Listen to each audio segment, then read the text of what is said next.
Bem, a gente acabou de definir o produto interno e a gente viu em particular que o produto interno de um vetor por ele próprio é maior ou igual a zero, tá?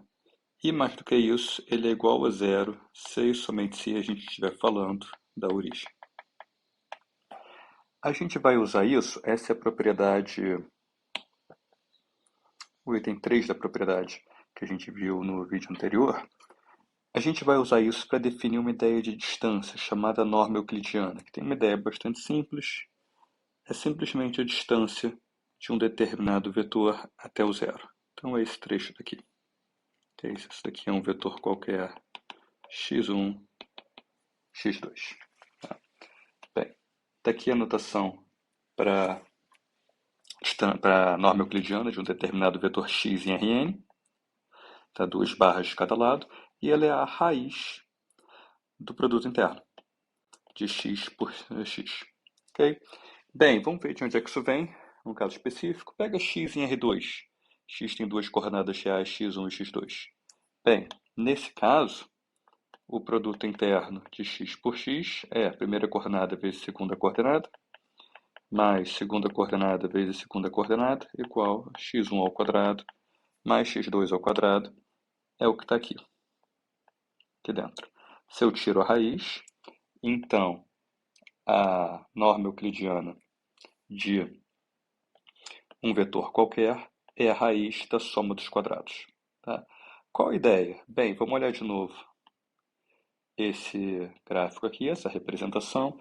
Daqui o vetor. A gente pode interpretar esse vetor como a hipotenusa de um triângulo retângulo que tem esses catetos aqui. O tamanho desse cateto é x1. x1 menos 0, se quiser, é x1.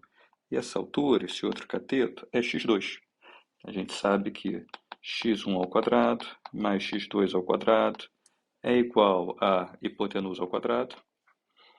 Portanto, hipotenusa é igual a raiz da soma dos quadrados dos catetos. É isso que está aqui. A gente simplesmente aplica o teorema de Pitágoras. Essa definição geral generaliza o teorema de Pitágoras para Rn. Na verdade, usa isso como definição para a distância até o zero. Em Rn, a distância até o zero é a ideia da norma. Ok? Bem, a gente herda da definição de produto interno as seguintes propriedades. Vamos pegar, da proposição 3, vamos pegar quaisquer vetores em Rn, isso daqui deveria ser Rn, e um alfa qualquer nos números reais. Primeiro, a norma é maior ou igual a zero, tá? Necessariamente ela não pode ser negativa, e ela é igual a zero apenas na origem. Tá? O que é intuitivo, tá? A norma é simplesmente a raiz do produto interno, a raiz positiva, né, do produto interno. A raiz positiva não pode ser negativa. E ela só vai ser igual a zero quando o produto interno for igual a zero. E isso só acontece na origem, como a gente já viu.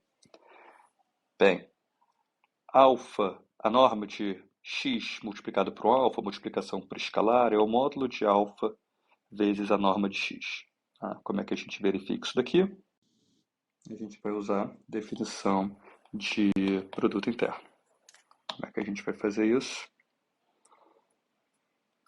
A norma de alfa que multiplica x é, por definição, para essa definição aqui em cima, a raiz do produto interno de alfa x por alfa x. Isso aqui é um alfa.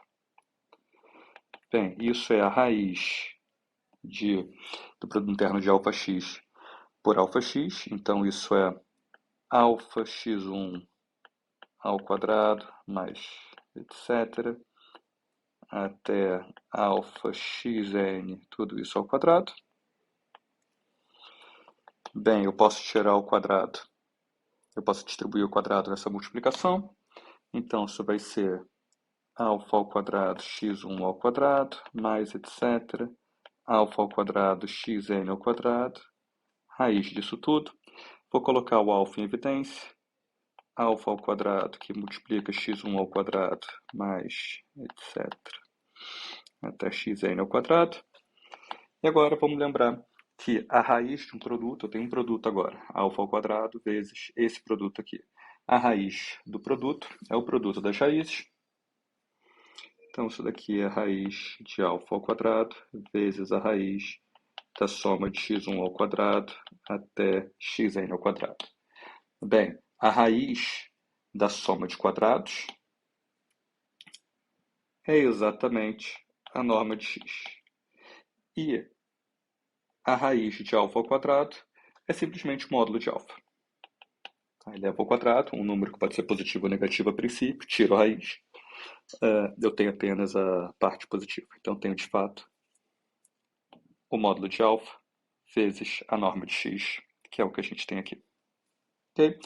Nota que a gente generaliza, a gente usa a notação de módulo, agora com duas barras, é algo parecido, tá? A ideia vem daqui, tá?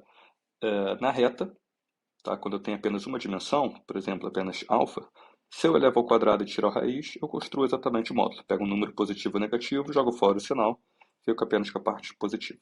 Okay? Então você pode aplicar isso aqui para a reta também, se você tiver x pertencente aos números reais. Tá? Vai ficar simplesmente norma de x. Se x pertence à reta, a norma de x vai ser raiz de x1 ao quadrado, né? Que é simplesmente o módulo de x. Ok? Bem, terceira propriedade é chamada desigualdade triangular. A ideia aqui é que a soma dos comprimentos de dois lados de um triângulo nunca é inferior ao outro lado do triângulo. Ok? Bem, a gente vai demonstrar isso. Aqui está a demonstração da primeira propriedade que a gente viu acima, que está a demonstração da segunda propriedade que a gente viu. Tá? Para demonstrar a propriedade 3, tá? A chamada de desigualdade triangular, a gente vai precisar desenvolver um pouco mais. Ok? Vamos entender de onde isso vem. Daqui a representação gráfica para um triângulo qualquer, não necessariamente o triângulo retângulo que a gente já viu nesse vídeo, mas para um triângulo qualquer. Tá?